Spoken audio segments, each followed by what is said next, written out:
Bonjour, mesdames, mesdemoiselles, messieurs, bonjour. Merci de rester fidèles à votre journal télévisé de Mondial TV et Afrique Nouvelle. Nous sommes le lundi 13 juillet 2015. Il est exactement 13 h au sommaire de ce journal.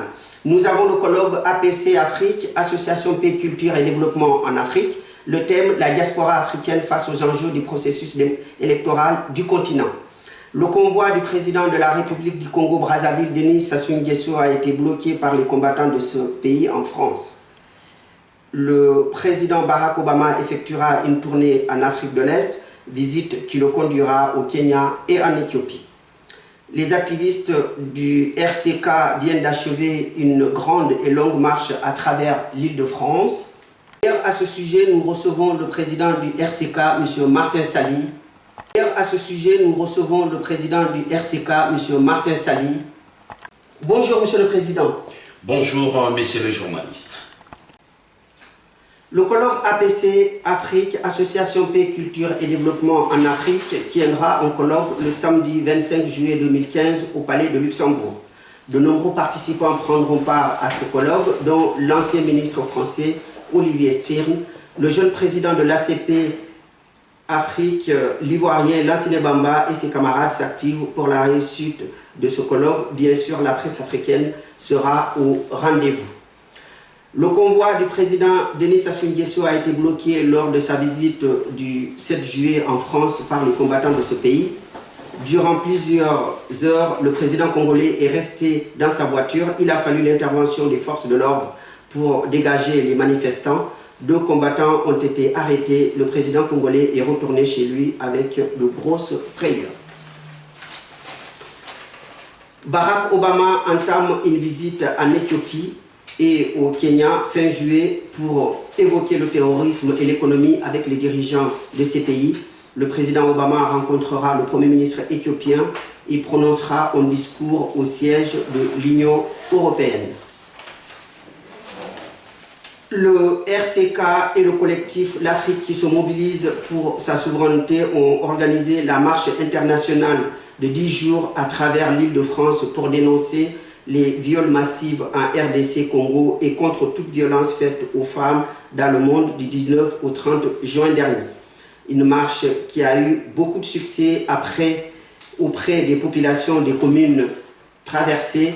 Les combattants ont fait des haltes devant les mairies où ils ont été aimablement reçus par les populations de ces localités. Nous avons sur ce plateau notre invité, M. Martin Sali, le président du RCK. Merci d'avoir accepté notre invitation, M. le Président. Merci à vous. Et vous avez donc organisé une marche internationale de 12 jours à travers l'Île-de-France pour dénoncer les viols massifs et systématiques en RDC Congo. Eh bien, donc, quel bilan tirez-vous de cette marche? Le bilan a été très positif parce que nous étions ici, nous avons essayé de toucher en paix la communauté nationale et internationale et surtout les autorités françaises en écrivant au Premier ministre Manuel Valls, à M. Laurent Fabius, le ministre des Affaires étrangères, à Christine Taubira, la ministre de la Justice, et la ministre des Droits des Femmes, bon, y compris aussi la maire de Paris, Madame Hidalgo. Donc, le message que nous devons passer, nous avons passé aux banlieusards, pas aux Parisiens, c'était parce qu'on fait souvent des manifestations plus dans Paris que dans les banlieues, et dans les banlieues, on voulait sensibiliser, conscientiser de façon qui est l'éveil patriotique au sein de la communauté congolaise, africaine et autres, donc de leur expliquer pourquoi il y a autant de viols et de massacres, parce qu'aujourd'hui les viols sont utilisés comme arme de guerre en République démocratique du Congo à cause de l'exploitation illégale de multinationales. Ils sont en train de piller systématiquement les ressources naturelles partout en République démocratique du Congo, y compris en Afrique. C'est ça qui sont à la base de guerres, de massacres, de barbarie. Voilà pourquoi nous voulons dire stop au viol massif en RDC. On en a passé le message auprès de banlieusards et surtout, c'était plus toucher les élus, le maire, le député, les sénateurs qui sont dans les banlieues. Et on était reçus à peu près dans toute le mairie. Oui, alors donc après cette marche, donc vous souhaitez également organiser une grande conférence débat à Paris. Et donc de quoi il s'agit donc de quoi s'agit-il? Ben oui, mais normalement, on fait conférence et débat après la marche. Normalement, nous devons rendre les comptes, expliquer pourquoi nous avons marché, parce que les gens, ils se sont dit, oui, ils ont marché, mais la finalité, c'est quoi? La finalité, nous voulons stopper définitivement les viols et les violences en RDC et partout en Afrique. C'est pour ça nous allons faire un débat ensemble pour parler et quels sont les viols qui se passent au pays. Là, il y aura des spécialistes, il y aura des médecins, il y aura plusieurs personnalités qui seront sur place pour essayer d'expliquer ça et surtout trouver les voies et moyens, trouver des solutions et comment nous devons tous ensemble stopper ces fléaux internationaux du viol en RDC et partout en Afrique. C'est pour ça que nous invitons toutes les personnes de venir participer et de faire un débat, des réflexions pour essayer de trouver des solutions.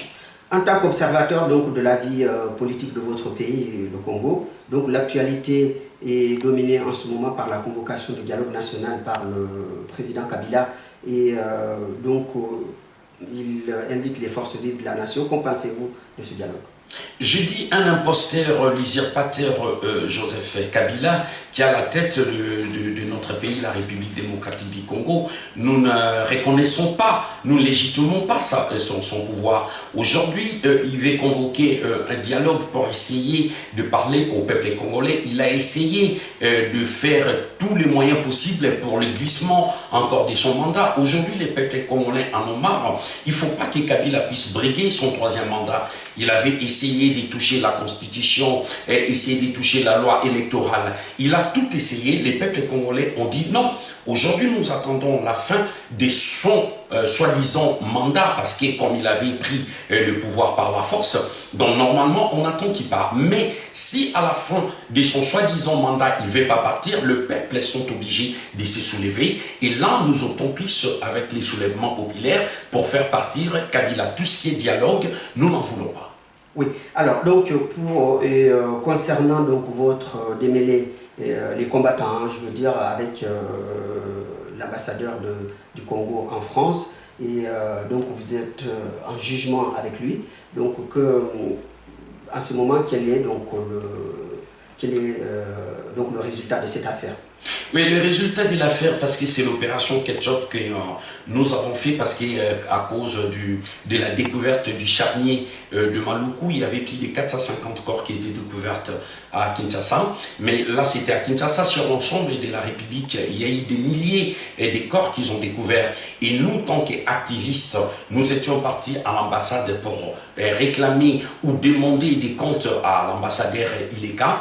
Et comme il avait mal répondu, qu'il n'avait pas assez mêlé le problème qui se passe en République démocratique du Congo, il était aspergé du ketchup. Et là, il avait déposé plainte, on était parti au tribunal, le jugement était bien passé, lui, il a revendiqué l'aspersion du ketchup, et nous, on a réclamé les 450 morts qui étaient enterrés à la fosse commune, et nous avons parlé aussi de plus de 12 millions de morts, plus de 3 millions de femmes violées, et surtout les massacres qui s'est fait souvent en République démocratique du Congo. C'est ce que nous, on avait parlé au tribunal. À la fin des comptes, le procureur il avait demandé 850 € d'amende. Là, on avait fait appel auprès encore du procureur de façon qu'on ne puisse pas payer, parce que cette somme, peut-être nous ne les payerons pas. Parce qu'aujourd'hui, ils réclament qu'on paye encore l'argent du sang des peuples congolais qui sont en train de verser. Et c'est pour ça que nous sommes contre ça. Et puis, je crois qu'on ira jusqu'au bout pour essayer de montrer à l'opinion nationale et internationale, en République démocratique du Congo, on tue, on viole. Par qui? Par les gouvernements des Kabila.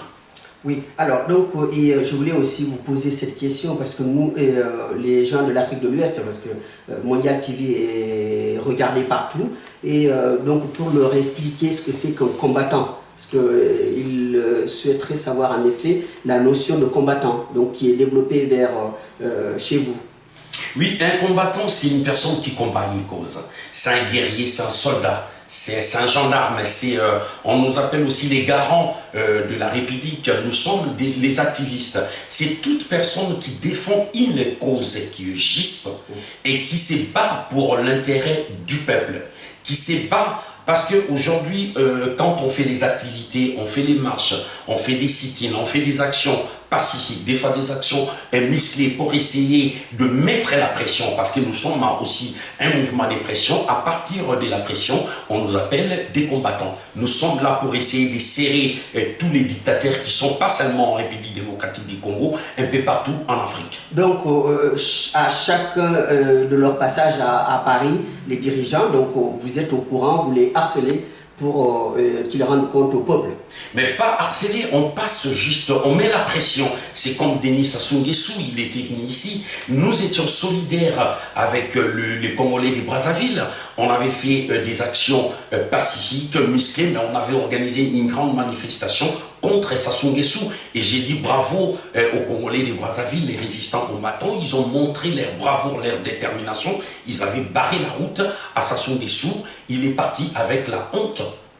Très bien. Eh bien, je vous remercie beaucoup, Monsieur le Président, d'avoir accepté notre invitation à Mondial TV et Afrique Nouvelle. Donc, vous êtes chez vous quand vous voulez.